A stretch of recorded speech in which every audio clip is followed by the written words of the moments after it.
Sayyidina Ali adabu bahwa agama bentuknya ria akan tetap kokoh berdiri selama 4 perkara dapat dilaksanakan. Agama kita, agama Islam dan dunia ini akan kokoh. Artinya akan berjalan sesuai dengan harapan kita.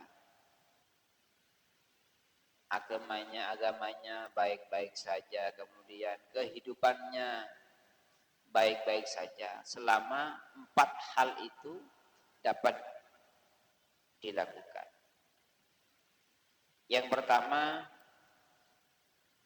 adalah selama orang-orang kaya masih peduli terhadap orang-orang yang sedang membutuhkan. Hitung contoh. Andaikan orang yang berkewajiban mengeluarkan zakat sudah tidak mau lagi membayar zakatnya. Andaikan orang yang kaya sudah tidak peduli lagi terhadap tetangga-tetangganya yang lagi butuh, maka kira-kira kehidupan itu akan baik atau tidak baik? Hubungan kita dengan orang-orang itu kira-kira baik atau tidak baik? Tidak. Misal, kita berada dalam posisi orang yang sedang butuh. Sementara kita punya tetangga kaya raya, tapi tidak peduli terhadap kita. Kita kelaparan, mereka tidak peduli. Jangankan memberikan dengan sukarela. Mau minjemin atau mengutangin saja dia tidak mau. Kira-kira hubungan kita dengan mereka itu enak atau tidak? Tidak mungkin nyaman. Dia kayak sendiri, dia punya tetangga 10 orang, yang 10 orang itu butuh semua, butuh makanan semua, butuh sesuatu, dia tidak peduli. Maka otomatis kehidupannya tidak akan nyaman. Karena dia tidak peduli terhadap hubungan sosialnya. Begitu juga agama. Ketika orang itu sudah tidak peduli terhadap kewajiban, seperti membayar zakat. Yang mana zakat itu kan diantara hikmahnya untuk memenuhi kebutuhan orang yang butuh.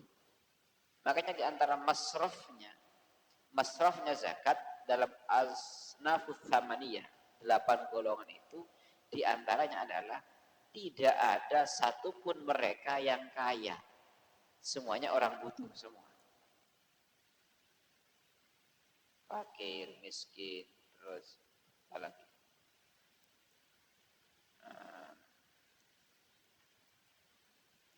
Orang yang berhutang karena konflik. Terus apa lagi? Ada 8 golongan. Sabilillah. Terus dan mereka semuanya butuh-butuh. Maka ketika hubungan yang punya itu peduli terhadap yang tidak punya, maka akan terjadi hubungan yang baik. Maka selama itu bisa dilaksanakan, maka kehidupan akan berjalan dengan baik. Itu kata Sayyidina Ali. Yang kedua, selama para ulama itu mau mengamalkan ilmunya. Para ustadz, orang-orang ulama itu siapa sih? Ulama itu adalah orang yang diberi ilmu oleh Allah Subhanahu wa taala mengetahui sesuatu yang dia lakukan. Itu ulama. Apakah kita termasuk ulama? Bisa jadi. Cuman tidak dilantik.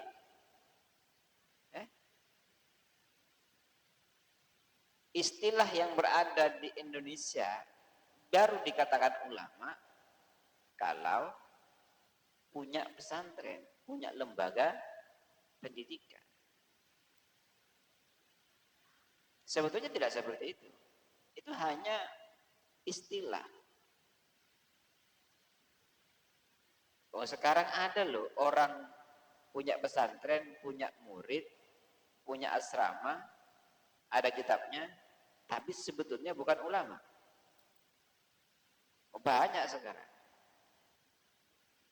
Ustadz-ustadz jadi-jadian. Yang penting punya modal, bangun gedung yang megah, ya kemudian ada lembaga pendidikan, kemudian pasang pamflet, banner, pasang iklan-iklan, penerimaan santri siswa baru akhirnya berbondong-bondong karena tempatnya mewah. Nah, sementara dia itu tidak tahu apa-apa. Tapi setelah dia punya santri, maka disebut dengan pengasuh pondok pesantren kiai. Nah, langsung label kiai melekat seketika itu juga. Kalau seorang ulama harus disematkan kepada orang-orang yang punya pondok pesantren, ulama sahabat, apa di santri? Ya enggak ada santrinya sahabat. Walaupun sebagian ya ada. Apakah mereka tidak bisa dikatakan ulama? Enggak salah. Ulama itu adalah orang yang paham terhadap disiplin keilmuan, yang paham terhadap sesuatu yang dia lakukan, walaupun dia tidak punya pondok pesantren dan tidak punya santri. Cuman tidak dilantik.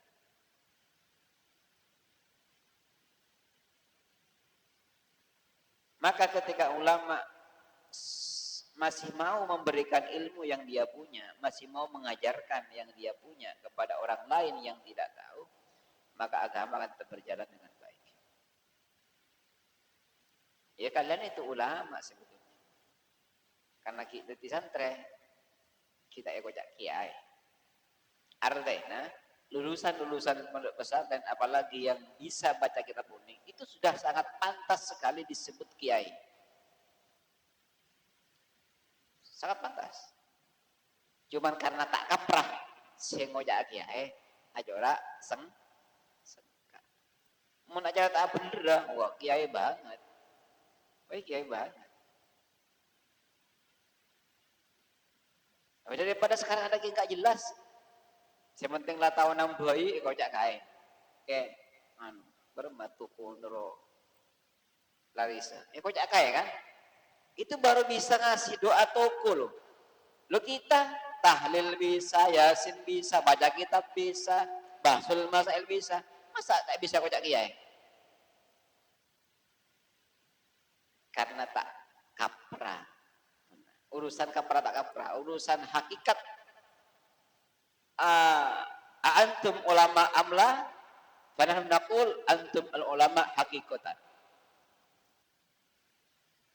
Kalau saya ditanya apakah kalian itu ulama atau tidak, saya yakin tegas mengatakan kalian itu ulama secara hakiki walaupun tidak diakui secara sosial. Kenapa? Karena sudah tahu. Mau nanya rukun sholat, wah hafal. Katanya buktayammum, wah hafal. Apalagi fardhu atus, hafal dulu. Jangan aduan. Ya ulama banget. Ya tahu tapi tak usah ngaku-ngaku. Wah saya itu ulama, nggak usah. Dia cukup dirasakan sendiri. Maka ketika ulama sudah tidak mau mengajarkan, ya maka akan terjadi pembodohan. Sejelau tak tahu ngaji, dia diam saja. Sejatemon tak tahu ngaji, dia diam saja. Sejeraja tak tahu ngaji, diam saja. Ya terus mereka akan berada dalam kebodohan. Nah ketika kebodohan itu terus berkembang, maka agama akan runtuh. Setelah Rasulullah, maka para sahabat, setelah sahabat semuanya meninggal, maka para tabi'in meninggal, tabi'inat tabi'in. Ketika mereka semua meninggal, ya tinggal ulama. Ulama sudah meninggal, ya kita menerusnya. Berarti secara tidak langsung tongkat kepemimpinan di dalam menjaga keutuhan Islam itu berada di tangan generasi-generasi santri. Makanya pantas disebut ulama. Ya kudu peduli. Jadi ya sabisana. Tak usah berandai. Wah, tidak punya lembaga resos yang ngajar. Semuanya itu berawal dari titik nol. Itu kan 100 miliaran itu berangkat dari angka 1 dulu, angka 0 dulu. Baru 1, 2, 3, 1 selesai.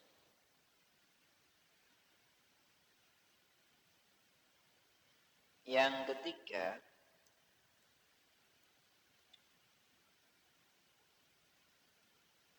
selama orang yang tidak tahu itu tidak merasa pinter, mula sebudu rasa pinter, malah tak bisa belajar. Bila saya tak tahu merasa tahu, alias sok tahu, maka itu sulit. Contohnya, Nabi Muhammad mau berdakwah kepada kaum Quraisy, kepada paman-pamannya yang kafir. Kan tidak mau. Kenapa? Karena paman-pamannya merasa sok tahu. Loba natang ponakan apa Pak ngajarin sing engko ada macam di nawa. Itu ketika juhala sudah yastakbiru Nabi malam ta'lam. Ketika mereka sudah merasa sombong dengan kebodohan. Lapudu mak sombong. Padahal orang miskin petantang petenteng. Orang miskin gayana pada nama jutawan. Ya repot. Jadi saya tak tahu lah, mengaku ketidaktahuannya. Tapi kadang-kadang ini jadi penyakit loh ya.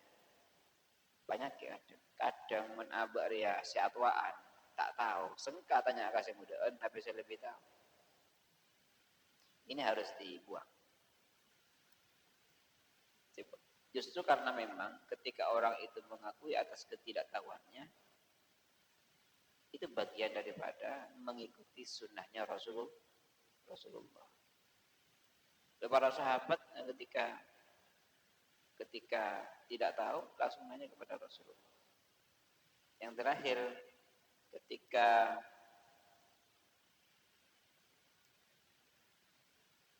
fuqara, orang-orang yang berada dalam garis kemiskinan, dia tidak menjual agamanya, akhiratnya untuk dunia. Karena memang di antara ujian dari orang-orang yang kondisinya sangat minim adalah agama.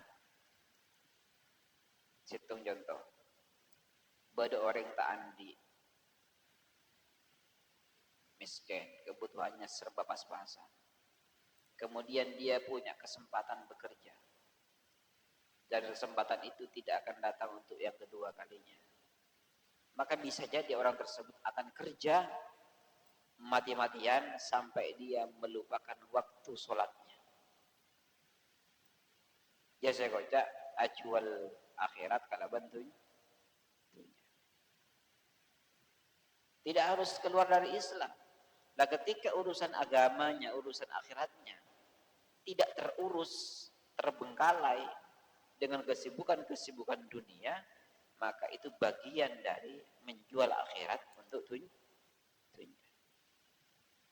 Nah ketika orang-orang fakir sudah seperti itu, maka itu berapa jumlah orang yang fakir di dunia ini ketimbang orang yang kaya. Orang yang soki mungkin 1 banding berapa? Abunya.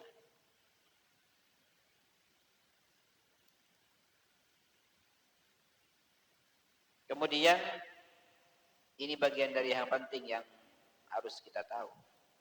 Allah Subhanahu wa taala di dalam men-setting kehidupan ini lengkap.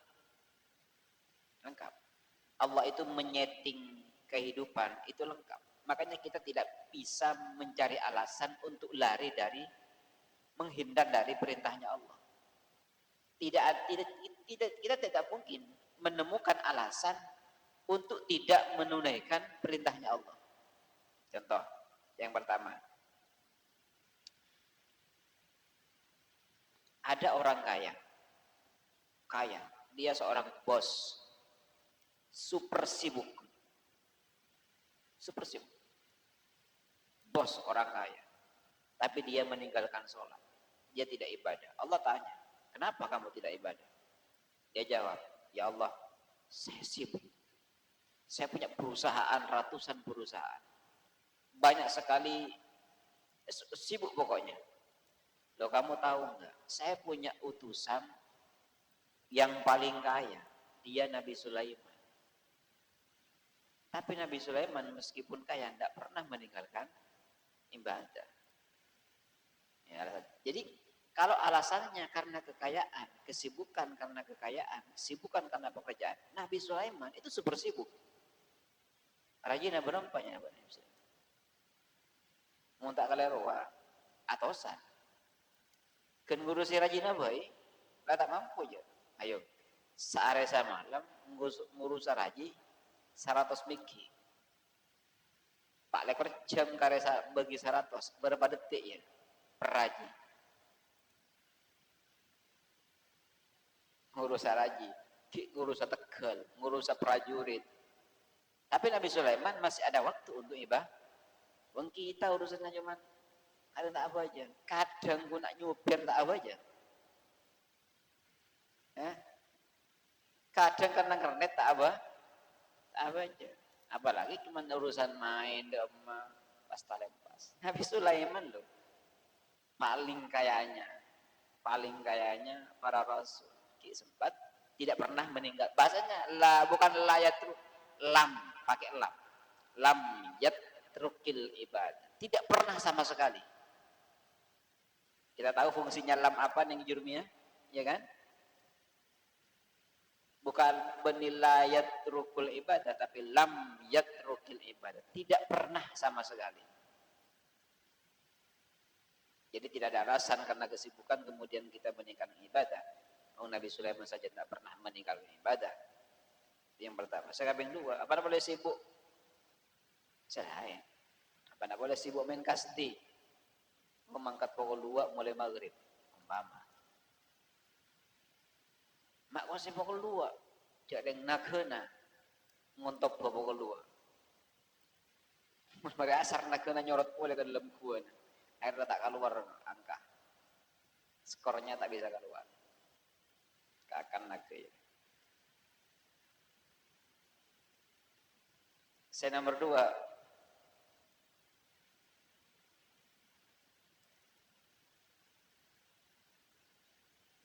Nabi Yusuf. Bada kabula. Orang koli. Kerja di pabrik, kerja di bangunan, apa saja. Kalau alasannya, mat apa jeng? Ala aku lembur, non-stop. Di kantor kami tidak ada waktu untuk sholat. Itu kebijakan sudah. Kamu muslim? Iya saya muslim. Kenapa nggak sholat? Karena di kantor saya kerja tidak ada kebijakan muslim harus sholat. Ya. Nabi Yusuf di bawah tekanan seorang Perdana Menteri Mesir waktu itu tidak pernah meninggalkan sholat. Nabi Yusuf. Yang ketiga, sake. Nah, iya boleh. Iya, sake. Ini fenomena alam yang tidak bisa dihindari. Banyak sekali saya temukan orang bila masuk puskesmas, apa boleh sampai RSUD, bila jarum infus menembus urat-urat nadinya, ngatang la dhuhra wala asra wala maghriba wala isya'a wala subha wala yang lain. Oh.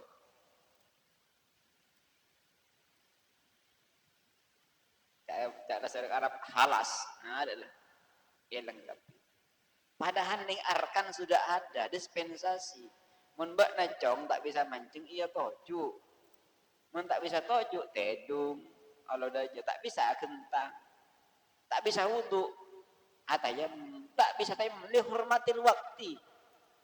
Yang penting waktunya sholat Sholat sebisanya. Kenapa? Sekarang waktunya sholat. Umat Islam seluruh dunia sholat. Dan kita hormat, kita sholat. Dalam keadaan najis, pakai infus. Ada wala. Coba. Ya kan? Habisnya nggak seperti itu. Jadi sholat itu tawarannya hanya satu. Tawaran itu hanya satu. Yaitu ketika akal kita tidak berfungsi dengan yang sebenarnya. Ya mana daftar atau apa? Gila gelo. Lihat apa aja? Kayak daftar gila gelo. Mati tak kali. Kota betas elap. Ya lihat apa aja. Mungkin akal kita berfungsi, walaupun badan kita itu kritis seperti apapun, tetap sholat sesuai dengan kemampuan. Nah ini fakta. Ya, makanya nanti ketika kita pulang, kalian pulang semua. Ketika memang dari keluarga kita sakit, ingatkan mereka, kasihan. Ia mun beres. Pas sakit sampai medem tak melak boleh.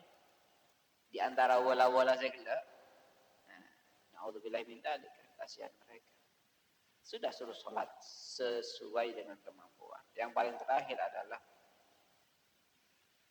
fakir. Kan ada kejadian begini. Ada orang ditanya, Bu, kenapa ibu tidak sholat? Saya sibuk. Sibuk dengan apa? Ngaret jadi. Jadi kesibukannya ngarit, cari rumput. Tinang kok deki, bula deki, mereka tanya malaikat, mata air pojang, bula boleh cek repot. Ya. Dan itu terjadi, dan ini fakta, dan itu saya sendiri yang mengalami. Anda tahu aja, bula repot, ngaret, mualan banyak. Tidak malaikat tanya, bula boleh cek bula repot ngaret. Akhirnya kan Satpol PP yang malaikat. Ya kan yang bisa negosiasi.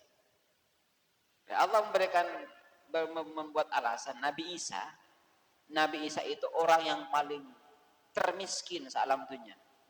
Nabi Isa itu. Memang sengaja Allah miskinkan supaya menjadi ibrah, menjadi pelajaran bahwa tidak ada alasan karena kemiskinan lantas kemudian kita meninggalkan ibadah. Nabi Isa tak andi harta, tak andi peste sama sekali. Banyak pentai kerem pun setelah bulan sekalian. Nabi Isa munduk tak kerem-kerem. Tak andi Roma. Tak andi bahkan raji tak andi Nabi Isa. Orang termiskin dunia. Karena saya kan pada nyanyian Megizat termiskin di dunia. Ya Nabi Isa itu termiskin. Tapi Nabi Isa tidak pernah meninggalkan ibadah. Mulai juga miskin makat kaja-kaja jago toko, wala-wala lagi ya. Mak bisa oleh saare penting oleh 10 juta. Banyak sih meleh. Kuntian. Saya apa jam? Ya bila sempat.